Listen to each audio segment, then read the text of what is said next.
Hi, welcome back to the Manufacturing Come Up. I'm your host, Malachi Greb. Here at the Manufacturing Come Up, we talk about a ton of different things, but it's really revolved around the industry and your career within the industry, right? There's a ton of different ways to navigate your career, and every industry kind of has its own way to navigate its career, and especially like through engineering and through manufacturing as a whole. There's so many minute details that can really help you throughout your career and just help you kind of make shifts, and also just overall people's career advice that people are giving. And some of these people are CEOs of big executive companies. Some are solopreneurs. There's a ton of different individuals on this podcast who are here today, like Gail. Gail's running Gail now, and she's doing some really cool things. She came from um, the news space, right? Or should I say news? What's the right word for it? A journalist, right? She was a journalist, and she's kind of taken her career and shifted it into PR and into the manufacturing space. So, welcome to the show, Gail.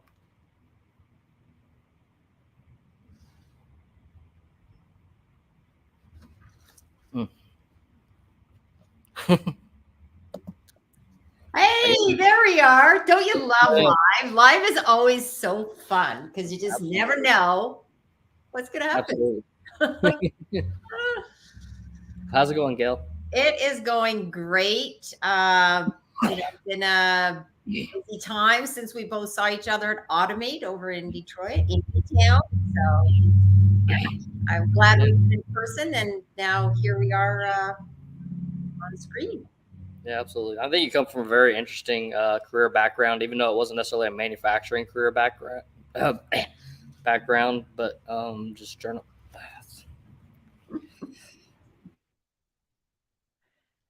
Yeah, I think I'm not muted. I don't know. I'll keep talking. Well, I know what that's like when you need to cough during a show, so I'll just keep talking here since I yeah. Oh, that has happened to me where you get this tickle, and of course, it always happens when you're live, right? So Oh yeah. When I was given the intro, I got like a hair filling in my mouth, and then I think it yeah, went in my throat. no Uh, problem. So my background that led me to manufacturing, I've always believed that, curiosity is important and connecting with others is important. And my love of just stories, right? Hearing people's stories goes back to why I really got into journalism. I've always loved interviewing people and finding out more about who they are and why they do what they do. So then from journalism, I actually left there and briefly ran a bed and breakfast, which was kind of a detour. But I often say that's where I got my master's or my PhD in marketing and public relations, is running a bed and breakfast on an island. Then after that, I veered off and I did fundraising. I was a fundraiser for a culture and recreation complex, and then ended up working at an advertising promotion manager in insurance and technology company. And then when they sold their company, I decided to go out on my own. And it was through connections. I was introduced to a president of a mold making company. And well, we just started having these discussions. And next thing, I was helping them out with a few smaller jobs. And then they asked me to help them with a trade show. And that's really a really big area of specialty for me, too, is being able to help tell and share a story both before, during, and after a trade show. So that was how I got into mold making. Was through Nexus Door Ocean and a great company. Yeah, it's kind of crazy how like the career just navigates to so many different paths and takes you on so many different journeys. Yeah, I think there's definitely the career path where you do one single thing and you stick to that throughout your entire career, and you gain some really strong strengths in that. But then there's also like the expert in their career where like they've taken all these different roads and like so many like weird things that add up. Like, hey, you said run to bed and breakfast. Like there's so many like skill sets that you would grab from that you would never anticipate that you would be able to carry on into the future of your career. And yeah, go ahead. Yeah, no, I was just gonna say, and the other thing is we're all different and we all bring different things to the table. And I think that's what's the most important, and what I really encourage when I'm working with clients and when I'm even talking about curiosity is that, it's important that we look at the bigger picture sometimes, and that we don't think that we all have to march to the same tune. And this can sometimes happen in a lot of different, fields, or the so-called silos, is that, if you have an operations person, they think they're right. You have the salesperson, they think they're right. You have the owner, he or she thinks they're right. And then you have the marketing person. Well, we are right. But no, seriously.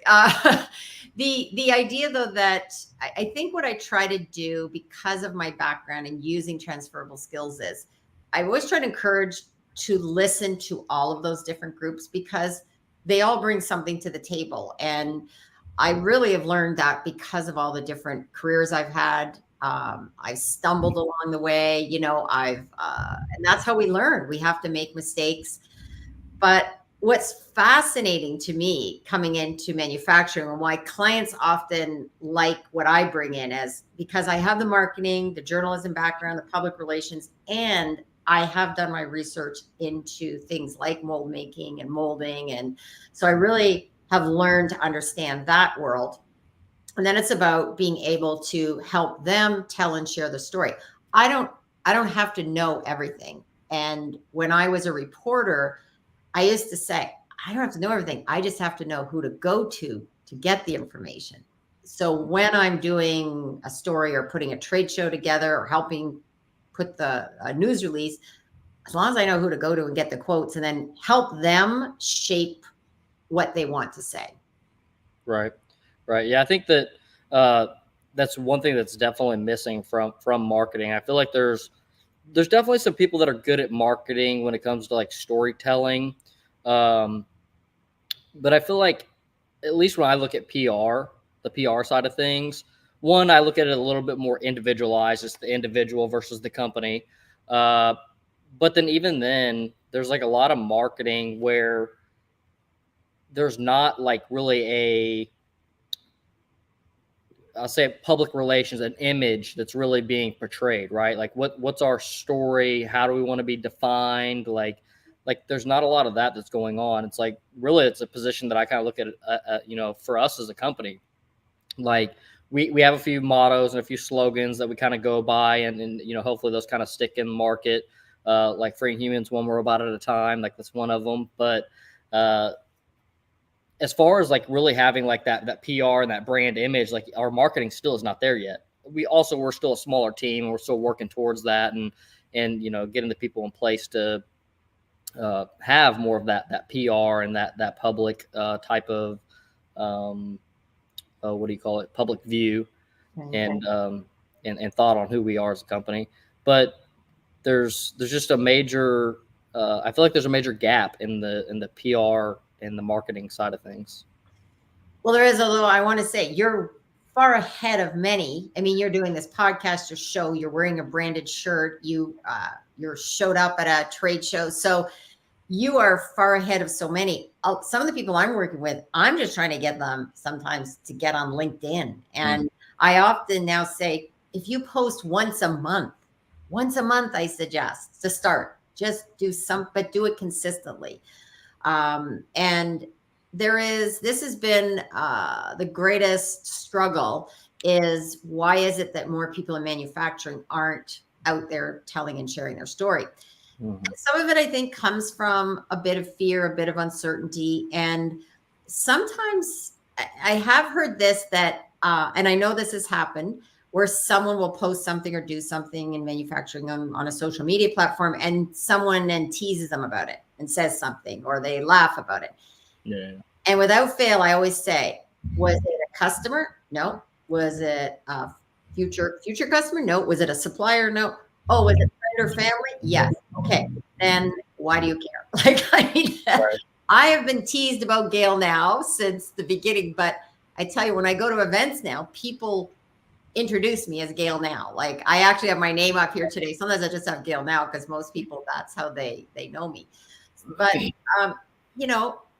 it is stepping out into that spotlight.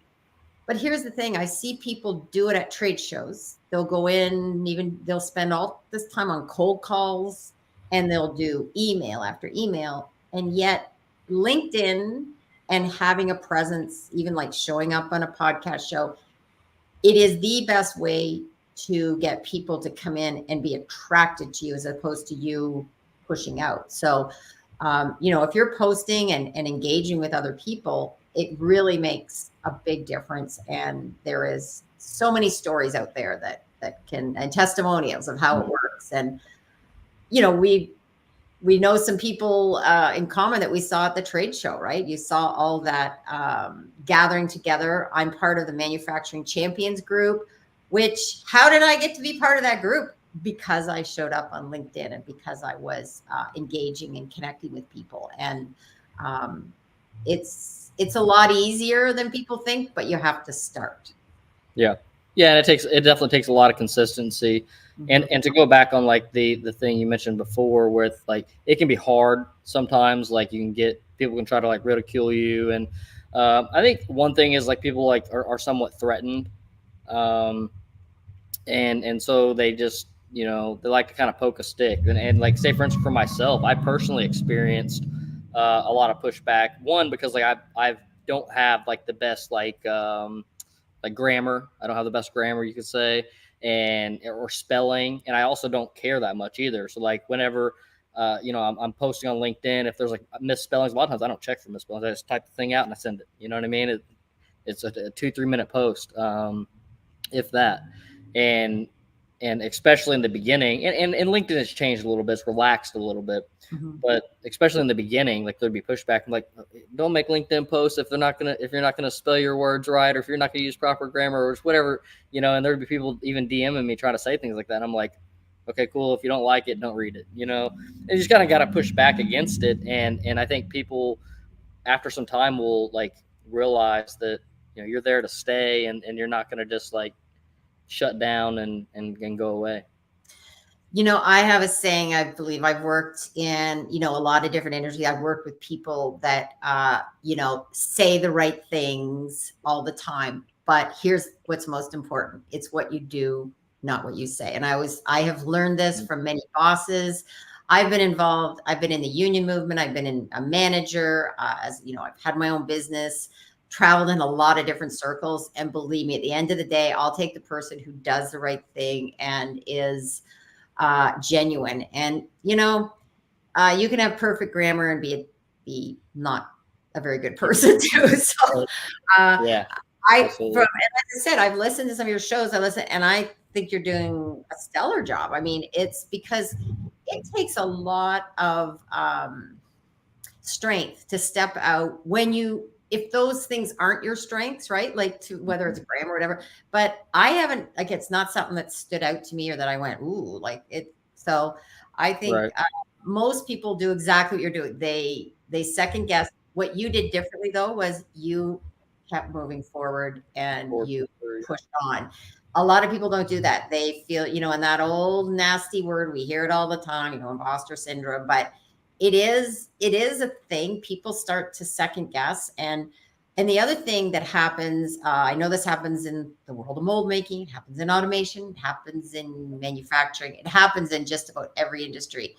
People think, well, I'm doing this, and even in marketing, well, other people do this too, but no one does it like you.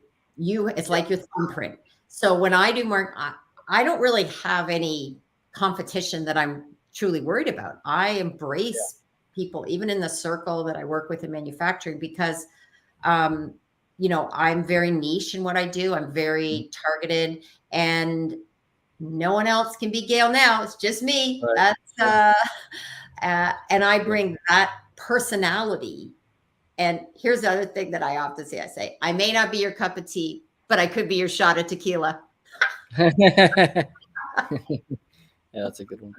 Yeah, I think it's very dangerous to worry too much about, like risk or like things like competition. Like you definitely got to do your due diligence, but like, like say for instance, we on this podcast here, we've had multiple competitor guests on our show. Yeah. And as a company, does that make sense to us? No, it doesn't really. But also, I don't care. We're not worried about it. Like, one, there's just enough work going around in the world that it's competition is really only a thing once you're one of the big dogs. Whenever you're in the top three or something like that, then you might have to worry about somebody small coming up and taking some market share or something like that. But if you're kind of just in your own lane and doing your own thing, like, you really have nothing to worry about. Just strive to do your best, and things Yeah. will work out. And Jake Hall, who posts a lot, right, on LinkedIn, and I've got to know him, and he talks about, collaboration over competition. And we really have more to learn from one another. And if you get into that, if you get stuck in that place where you think, I'm going to keep everything for myself and I'm not going to share anything. I mean, it's not very healthy. And at some point you're going to need some help with something. That's happened to me now. I've had people on my show too that are, somewhat competitive, but I'm also working with someone now. And we had a great connection. We did, I was on the trade show floor doing some video interviews and capturing some B-roll, and then handed over to him, and he put together some great videos, much better, like in terms of editing, because that's not my strength. But one of the things I know I'm really good at is I can go up to someone and, say, okay, got to do this interview about this. And I can get them from, instead of speaking for 5 minutes that we have to edit, I can get it down to, okay, I need you to say this in 30 seconds or a minute. And people just need a little help with that. And because of my background in journalism, that's where I'm able to help them to condense what they need to say in a succinct way. And because that's where people struggle, right? When you stick a microphone sometimes in someone's face, they will often, I say sometimes they'll tell you how the watch was built as opposed to, I just need to know what time it is. So I'm good at getting the person, just tell me what time it is. Right. Yeah. No, and another thing is too, like, just getting in front of a camera, like, there can be like a major like mental shift. Like, for me, it's like, I feel like me and you can like talk behind camera, like, pretty naturally and everything like that. And then as soon as like the live happens, or whether it's live or not, just like turn the camera on and hit the record button, even though we can edit, like, it's still like just immediately, like, now I still experience like just the nervousness and like, I guess nervousness. What's the other word that I'm thinking of? Kind of like a feeling of just being like introverted in a sense. That's very common, and people are shocked. Like, I do keynote talks too, and I get sometimes before a talk, like, I can feel nauseous. I can feel like I start usually about a week before. I think I should change my whole speech. I got to start from scratch. It's so bad. And now I've been through something called heroic public speaking. And the other thing that I do whenever I'm preparing for a speech is, it's about an hour of rehearsal for every minute of a speech. So if I'm giving a 10-minute speech, that's 10 hours of rehearsal.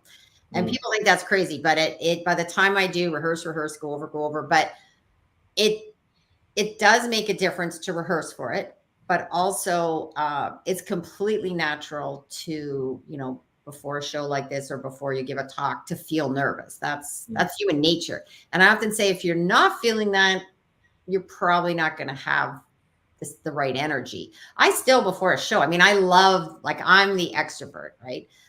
So I love doing shows like this. I love, speaking to groups, but I still get, nervous and second thoughts. So, yeah, it's natural. Yeah. And it's healthy.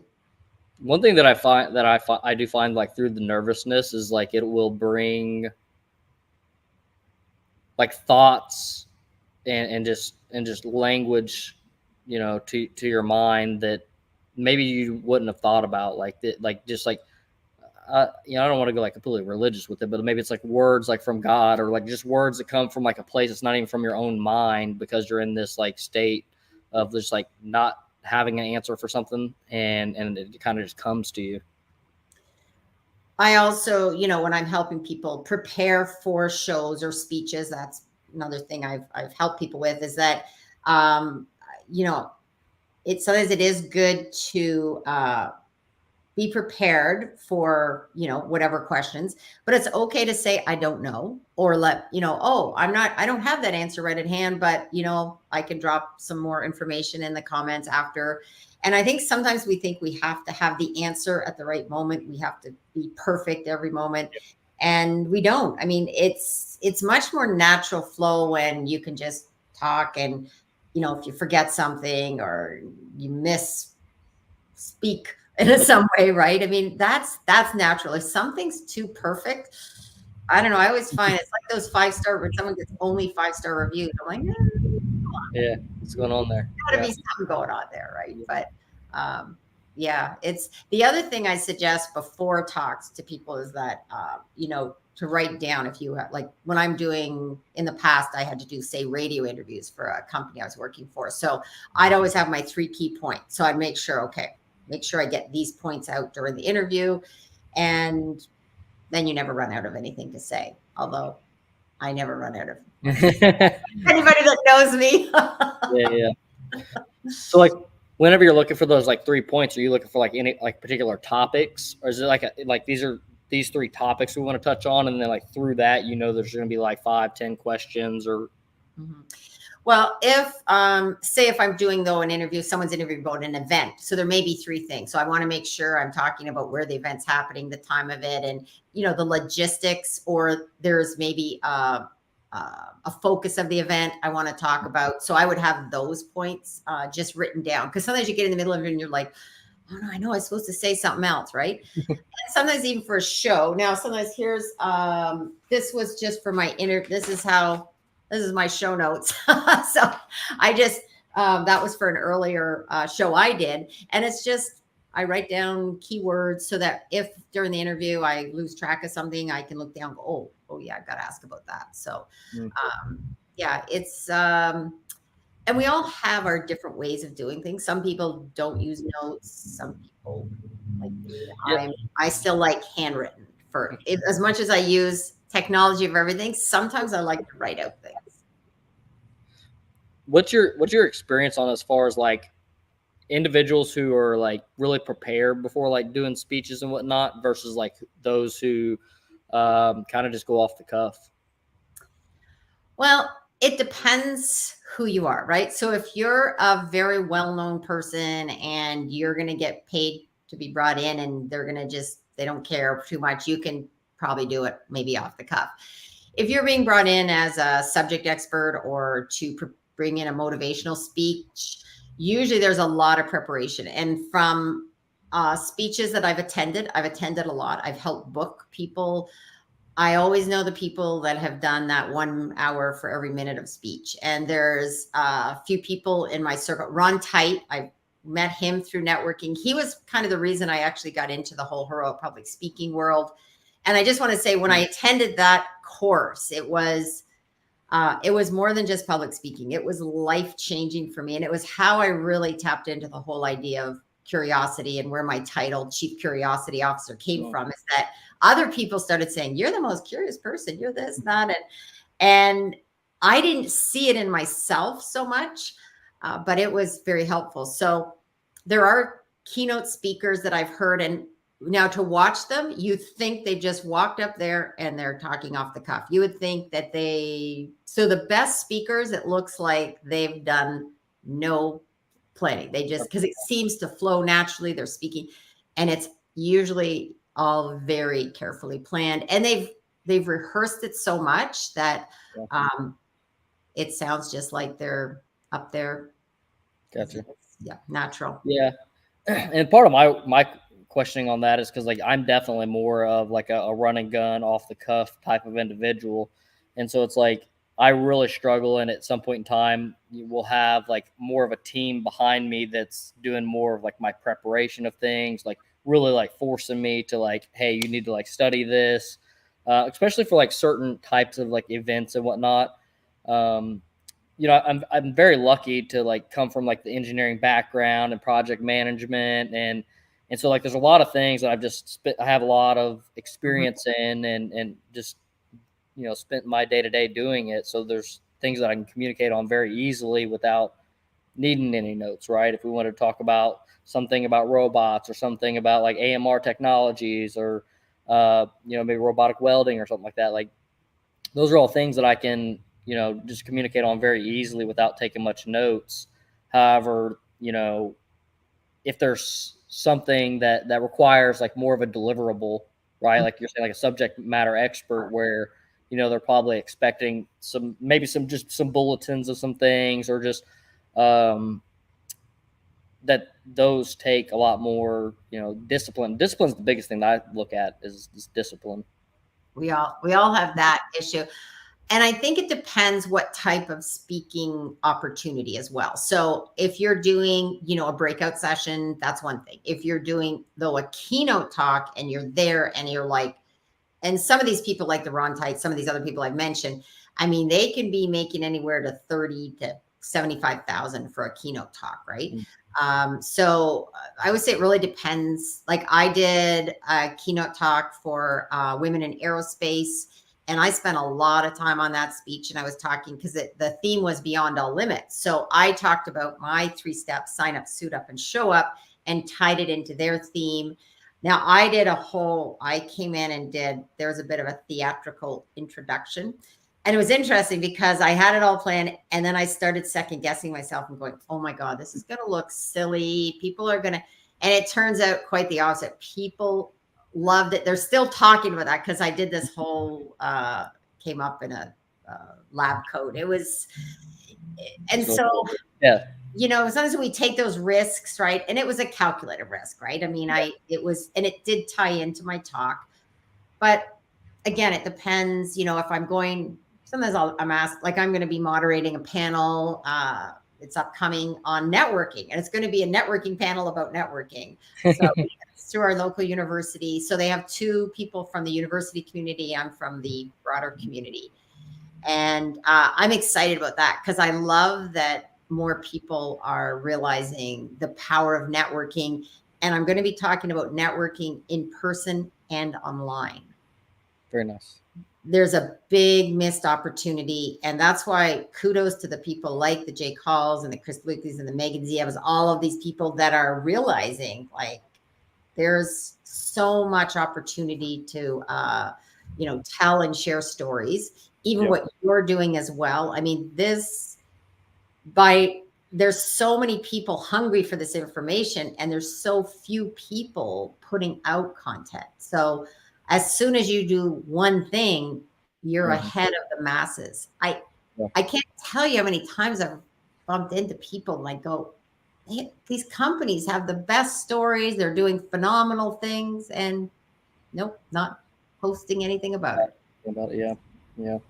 Yeah. I think that especially for the manufacturing sector, it's like just a very dry sector for like just content. There's like hardly anything out there. There's like very little on YouTube, I mean, anywhere really. Like there's just like very little content, and it's almost easy to consume all the content that's on the market because there's just not enough of it, And, people say, oh, it's boring. And I'm like, listen, I'm not even directly in that. Like, I'm not a mold maker. I'm not directly in robotics doing it. But okay, here's a great story that I shared and I've been talking about is at Automate, right? When they had that robot and you went up and picked out your beer and we had fun. There is a great way. Now they were promoting their company, but what a great way to get people up there. You're in line waiting for your beer. You're looking at their brand. And so there's one example. And there was also, and a lot of people think of automation as just being robotics, but it's like so much more. Even for myself, I learned a lot by attending Automate. And because of my background, and I can see things that people in the industry don't see. And you probably see this as, you can see a strength of someone else that they don't see in themselves. And that is why there is so much opportunity, and why when I talk about curiosity, because curiosity is the foundation of innovation, and innovation is the foundation of so much in manufacturing and automation. I mean, quoting Jake again, but I mean, he had a great post today about sliced bread. He always has these cool videos and the history of it, and he always has some trivia. And I mean, the greatest thing since sliced bread, that all came about because of automation, right? And now that term is used to reference something new, something innovative, and it started with a story. Yeah, absolutely. What do you think is the relation between an online presence now and like more traditional PR? Well, again, it may depend on the industry and what you're trying to do, but I would say in most cases, I think a blend is almost very necessary. Now, Mm-hmm. there is cases where I'd say a very high, say premium brand that's maybe just they're going after very targeted people and they may not do social. They may do a personalized invitation, those like and I'm talking high end events. Otherwise, it's not one thing or the other. Mm. It's usually a mix. So if you're Right. going to go to a trade show, you need to do video, you need to post on LinkedIn, because if not, you're spending all this money for your booth and you're getting everybody walking by your booth for that 1 day, 2 days, 5 days, and then that's it. So why wouldn't you use the opportunity to promote that you're going to be there, post while you're there, and then afterwards continue to talk about your experiences and who you met? It just seems to me like such a missed opportunity, leaving money on the table, however you want to describe it, to not use both from a Yeah. PR perspective. So, yeah, I'm a big believer in both. Some people think because I speak a lot about social media and I'm a big social media user, that's where I put all my energy. But no, I go to in person, I go to trade shows, I Yeah. go to networking events. I still get out and talk to people in real life. So, Yeah, that's like one thing that's very like fascinating to me, and part of the reason why I brought that question up is definitely I think myself and like a lot of other people, especially younger people coming into the industry, they've grown up with social, right? And so I look at some individuals and let's say they're famous for their industry, right? But they're not doing anything on social, right? They have speaking engagements, they're doing all these things, right? And maybe you'd say they have like a high level of PR. But to somebody like myself and this younger generation, it's like how are they famous and they're not on social media? You know? well, and a lot of times, I've heard this that people, when they go to hire someone, like, oh, we got to hire young people because they know about social media. And I'm like, well, they may know, but there's a difference between, using social media for personal use versus how to use it for business and how Mm-hmm. to, a lot of times what I see people, and I just notice all the time, like they don't know how to tag, they don't know how to put, connect with people on Mm-hmm. certain platforms. And, you have to be careful you don't over tag and over connect too. There's a kind of a fine Right. line, because if the people that always tag people, it's like, unless they're interacting with you, it can be a little much, right? So that's a big part of it, even though, like, I remember when I first went on Twitter and had no idea. I mean, that was my first big entry into social media, was with Twitter.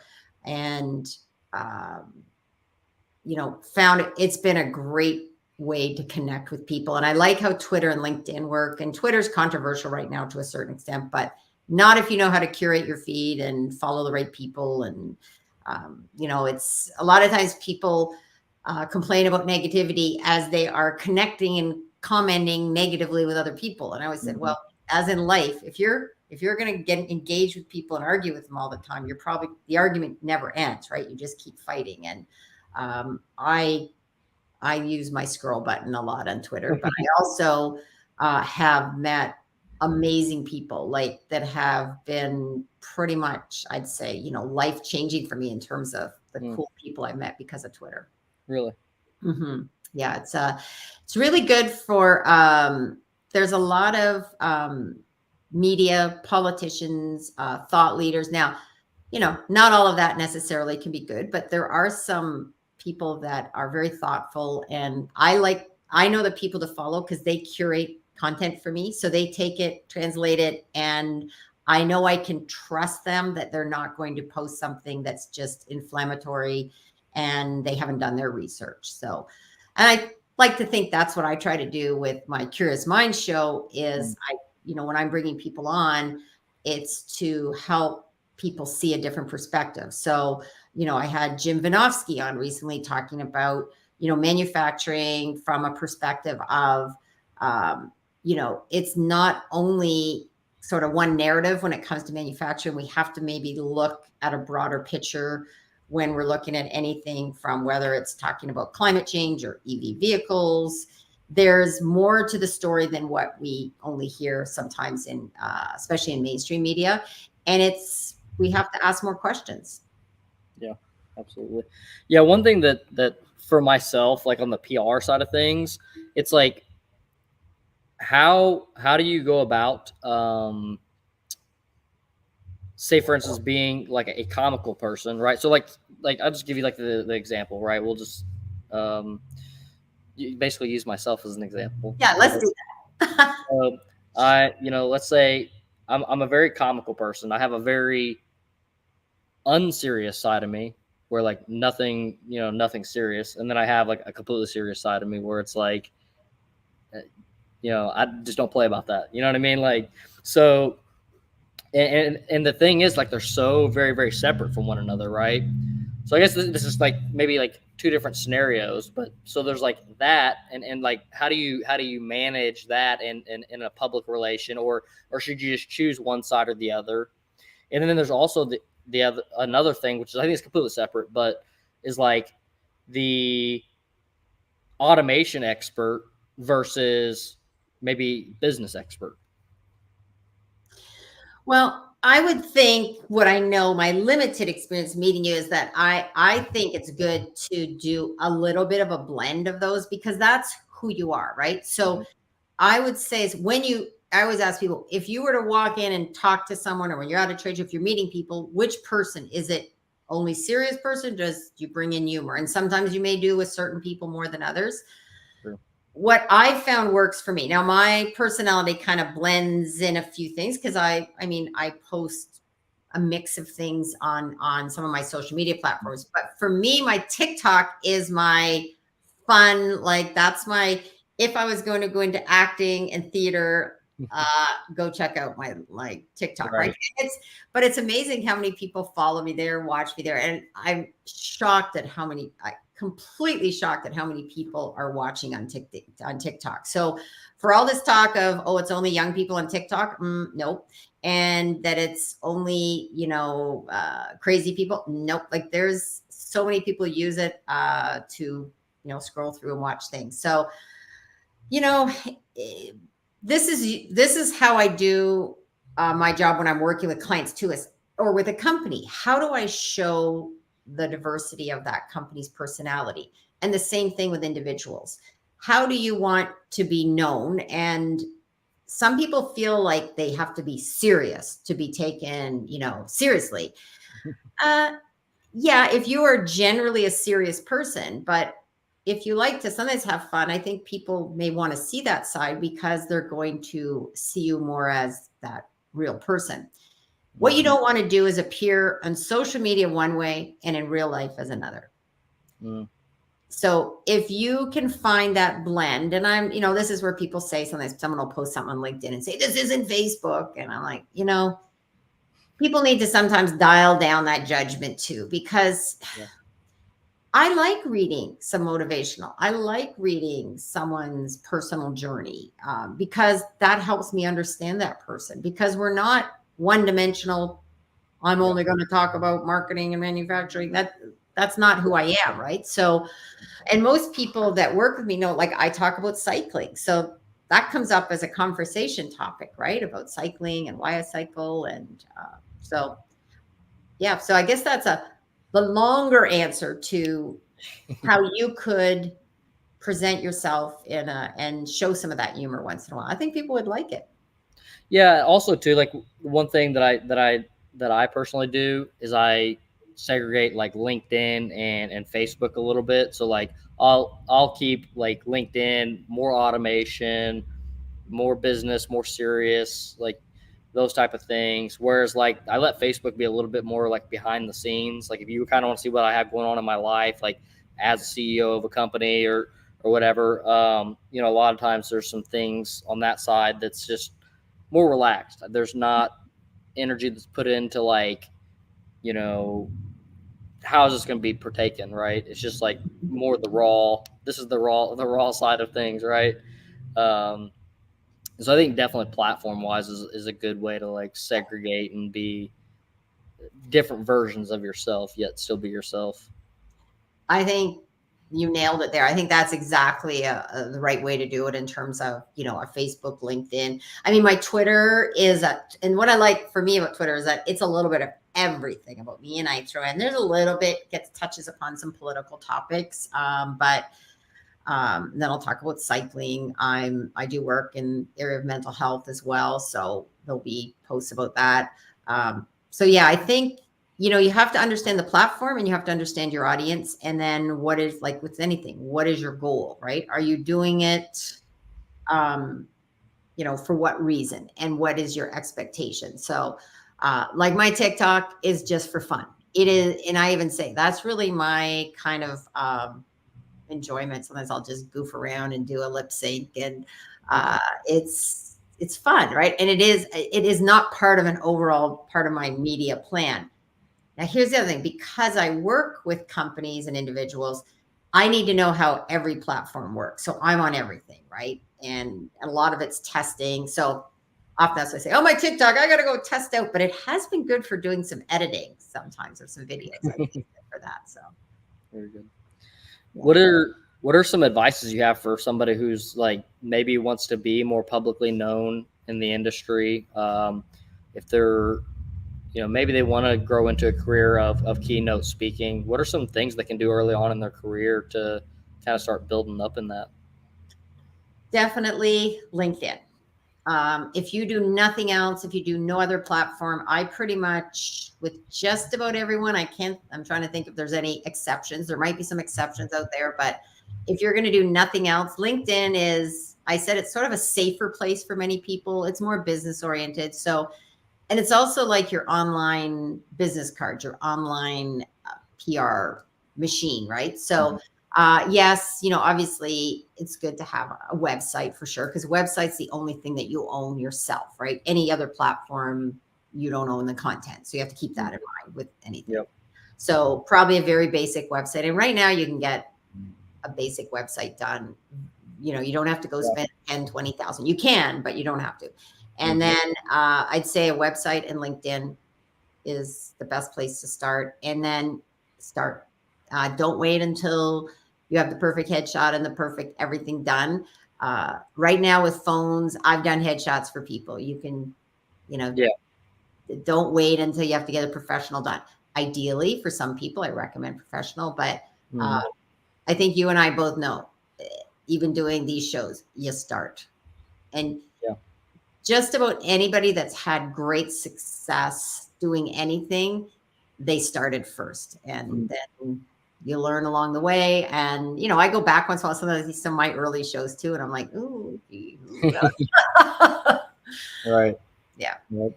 What about for those like who like don't know anything about the like speaking space? Like what are like some actionable items they can do to like, I don't know, maybe they don't know anything about, like they just like have this inclination like, hey, I want to speak at events or whatever it may be. What are some like entry points? Well, one thing, if you need more comfort level with speaking, I mean, there is Toastmasters. That's sort of I do recommend that to some people, depending. Some Toastmasters groups are better than others, but that's just if you need to get comfortable, if you're really nervous about public speaking.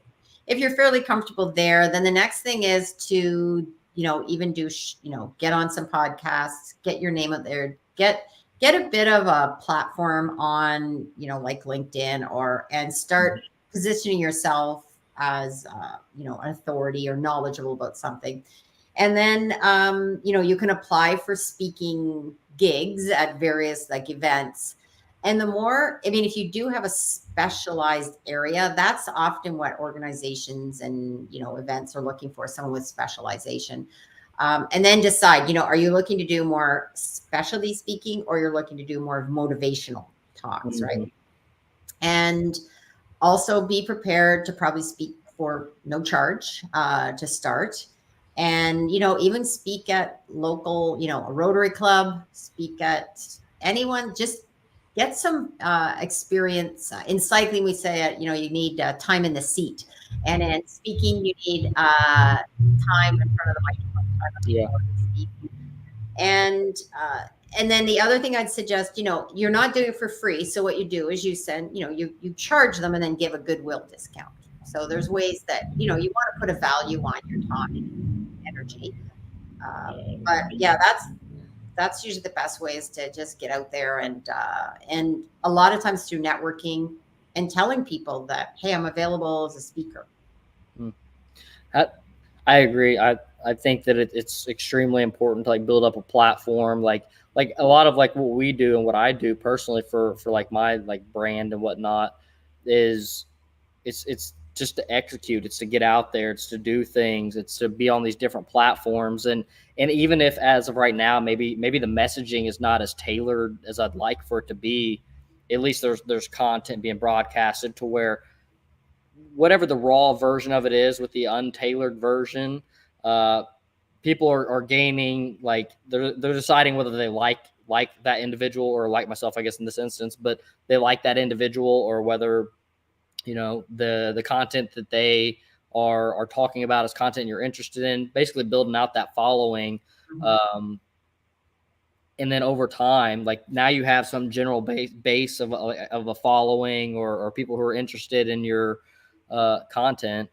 And then if you decide to start tailoring or start to actively go after like a speaking engagement, it then becomes easier, because potentially that person may have like seen you. Like definitely I get enough exposure on LinkedIn and whatnot that if I reach out to somebody who's doing speaking engagements, or is in charge of speaking engagements, there's a plausibility they've heard my name, and Right. it's just been through like producing content for like years, and just being on that grind continuously. Yeah, very true. And the more you give a talk, you get feedback. You give a talk, you get feedback, and you're just gonna find out. And you also know, from when I've done speaking, the stories that resonate with people. When people light up, uh, when they don't light up, right? Yeah. And I mean, the reason I really like someone like Ron Tite is he actually did comedy. And I mean, he's a very funny speaker. He's not a comedian, say, but he started out in comedy, and he tells these stories sometimes about when he first started. And, Mhm. you really have to be prepared to just tank when you go out and do comedy, because people, if you've ever seen a comedian, right? You're either going to like it or not. And when they don't like it, people just cringe. And so, Yeah. that's where he learned a lot about, what he says is, when a story lands. So that's Mhm. a term used when we talked in speaking, is that, right away when something lands and when it's like cringeworthy. Yeah. Yeah. So if you give a cringy speech, it's not the end. There's still another go. It is. My son does some comedy, but he's actually very funny. I keep saying you got to do more, but he did do something in like a coffee house through the, he's at university and that. And I just said to him, I said, remember, like, good for you, get out there and do it, but remember, you're not everybody's going to love everything. So Mhm. someone did take a video, and he said he thought he tanked. I listened to it. He actually did a good job, because it was there were some things that landed, some things that didn't. But the best way to test out material, and it's really why, it's why I love doing even, interviews like this. So I want to thank you for having me on, because I'm always, by the questions you ask, and I'm learning as well. And it's a constant path and journey. I would say Mhm. it's, life, if you think you know it all, oh boy, you're in trouble, right? So I am at a place in my life where I'm continually learning, and I'm not a youngin, but I continue to, um, It's become like, sharper, and yeah. yeah, and learn more about everything. Yeah. Cycling is new to me. Cycling, I just started just before COVID, and what I've learned and how I connect cycling to even what I do with my work is fascinating, because Last night we were out on this ride and it was so windy. It was like crazy wind, and it was a smaller group, and I felt the stronger people cycling. And at one point I just thought, I just want to like turn around and go back, right? We were fighting the wind for a long time. Normally you fight the wind, then you turn a corner. No, we were on the open road. It felt like it was never going to end, but it did. And I survived. So, and got through it. Yeah. Good experience. Yeah. Yeah. One thing that you mentioned previously was the kind of like the refining of what you say. I think that one's extremely important because like that's one thing that's really helped me on the sales side of things. So if you look back, probably even four episodes that have released, there's a lot of talk on like how I'm not good at sales, right? And that narrative is really starting to change, and it's a narrative that I feel like couldn't change, right? But it's because of like the reps of doing it, and then recognizing the stories that I'm telling of like, oh, okay, they really liked when I talked about this thing. Like, maybe it's the customer issued a PO and there was this, we already went through design approval and they cut a PO against it. And now they want a change. They don't want to issue any more money for this new change that they want. And it's okay. We'll do it, and like, that's one thing that people just like, they really like gravitate towards is like, just like that line. I think I give it better when I'm in a sales meeting or whatever. But, point being is like, we're doing this thing that we don't have to do necessarily. We could push back and say, hey, we're not going to do that. But it's just like the level of support that we're giving. And it's just like learning that like, oh, okay, these are the things that they want to hear. Like these type of, I guess maybe a testimonial maybe is a good way of putting it. Well, people like to hear stories as well, right? So you can throw data at people and stats and graphs. And I see this often done with PowerPoints. And often when people are giving talks, they just rely on, they put the PowerPoint up and then they read from the PowerPoint. Now, this is not finger pointing at anybody that does that, because I'd say probably 95% of people do it. So it's very common. But as I said, just because everybody does it doesn't make it right. So I always kind of I try to, anybody that needs help with that, I said, it's much better that you use, instead of, 30 slides, be better you use really 6 to 10 slides and use images that are memorable. And then you tell the story. Because if you see, a picture of, say, a black cat, right? Or in it, and you're talking about, could be curiosity. That's what it's going to resonate with people, right? That image, as opposed to graphs that people are It's just, and then what happens is people start to do this. They snooze. I was at a school with a young person, and they had, there was someone that just, we'll say, used a PowerPoint, and the kids were like, it was the same PowerPoint they probably used across the board for every presentation they've done. The young person I had with me is about, he's maybe 19 now, 20. And he spoke to the kids about how at 17, he bought his first car and how he did an apprenticeship. And I tell you, the kids, all of a sudden, that got their attention. I always recommend to, manufacturers, if you want to get kids' attention, send in those young people that can tell those stories. Because if we want more kids to get into manufacturing and choose that as a career, they need to hear those things. They need to hear that and what it's like, the fun part of it, and because right now most kids think, doctor, lawyer, teacher, whatever, the engineer, those are the main, and not that there's anything wrong with those careers, but there's a whole world out there that for kids that maybe even don't want to go on to post-secondary school. Yeah. And really, like, engineering is really like the only promoted job title for manufacturing. It's like the closest related promoted job title probably. Yeah. And like you said, if you don't want to go into a post-secondary, then there's no thought of manufacturing really. And I personally didn't even know anything about really manufacturing or automation until I walked into a college and was like, hey, I got to do something. I don't know what I'm going to do, but I got to do something. And, then I got directed, they're like, we have this automation thing. And I'm like, what's that? Yeah, thankfully. And that's the thing, more young people need to see those opportunities available as opposed to only, we have a school system that's run by teachers who come out of a system that encourages, the multi-level approach to getting through high school. Like when I was in high school, they used the terms basic, general, and advanced.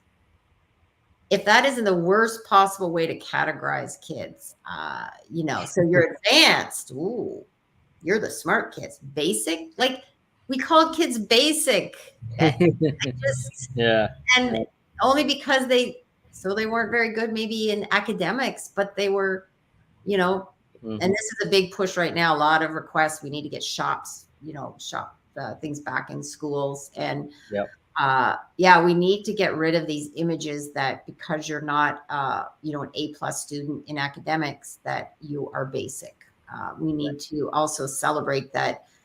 It's not always the people with PhD that are keeping our society running. So, yeah. And also I feel like, I really feel like those high school programs are like some of the best programs, because you really might catch somebody who like had zero plans outside of high school, like, to do anything college related or career related, right? There's a plausibility that you can catch them through like one of those technical classes, through dual credits. You might excite somebody. Oh, well, I already got a couple credits in this. Maybe I'll go ahead and carry it on through into college, So it's like, if we can bring more of those like dual credited classes and more of the like other technical, or really just any career related, like co-work type of programs into the high schools, I think that's tremendously helpful.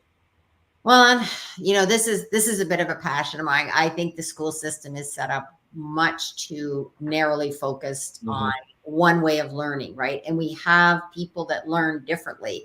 But I understand the school system has to accommodate kind of the middle of the road almost. So kids who are exceptionally bright in terms of academics sometimes struggle. And then kids who are, struggle with academics, they're left behind, right? And so we really need to make big changes. And I think manufacturers and those in automation, they're going to have to start advocating, for changes in the school system, so that we can get a different, track system set up, so that we can get kids going down the road of apprenticeships and into skilled trades, and not only looking at academia as being the be all and end all. Yeah, absolutely. That's like one of my big dreams, is to be able to make some substantial impact in like education sector. Really, I really want to just like as many things I can do to like affect quality of life in a positive way. Like that's the biggest reason, like why like I started this company. I'm in I have a company in this sector. There's a lot of things I could do to make a lot more money right now, but this is like the long game that has the potential to be a much larger company and do many more powerful things than I could ever do by, doing some smaller things, maybe with real estate or just whatever other type of career opportunity I could have took. But this really gives the ability. I think, one of the big issues also is like those who are excited about education a lot of times don't have the funding to back anything up they want to do. So they're always having to go to somebody for funding. They're always having to, and that's an immediate struggle right there, right? Whereas if you have, the financial capability to do things, you can, fairly immediately put things in place. As with anything. And yet, on the other hand, I always say the most innovative things sometimes come when people, have limited budget. But I also think there's a lot of people in manufacturing. They're going to have to step up, and, they're going to need more employees. So there's really not going to be an option, because it's already too late. Like they're going to need to get in there and make some change. And it's, I don't know what's going to happen down the road. I mean, it's not looking too promising in terms of finding enough workers. And for a lot of these plants, I know here we have like EV plants, we have different opportunities opening up, and there's not going to be enough enough staff. But for you, I'd suggest too, you might want to look at, for speaking, that get into like a local college or high school. They'd probably be glad to have someone like yourself come in and, tell a story. And if you could I'd go through the teachers, don't go through the boards. Right. So there's too many rules and bureaucracy, but teachers often, that's when I went in to speak at a school, and I was asked, but one of the things I said, well, I'm sure they don't want to hear necessarily, like I can come in and talk about marketing, but I said, what if I bring in, so I brought in this young person from one of my clients, and I knew he had an interesting story, but when he talked about buying his car at 17, that some eyes lit up in the room. Yeah, absolutely. Yeah. And I agree. The college thing's a good one. Like I pretty much have an open invitation to come speak at like the local college here, the one, and especially the one I graduated from. So there's definitely like some good opportunity there. I've also spoke to their entrepreneur program, as well as like their engineering type programs. Grab some video clips of that. Yeah, absolutely. Mm-hmm. That's great. That's great, because I do think these kids need to hear more from people like yourself. I mean, that's where they're going to get excited about the industry when they see what you're doing. They see your branding. I mean, there is a cool factor of this about, the robotics and how you can make a career out of it. Yeah, absolutely. I think we're a little bit more blessed to be in like the sexy side of the sector. I think though there isn't anything that I can't sexify. Love it. Gail? Hashtag sexify. That'll get me in trouble. Gail, thank you for being with us today. Where can people find you at? Well, pretty much if you put in Google Gail Now, you'll take me to all of my various platforms.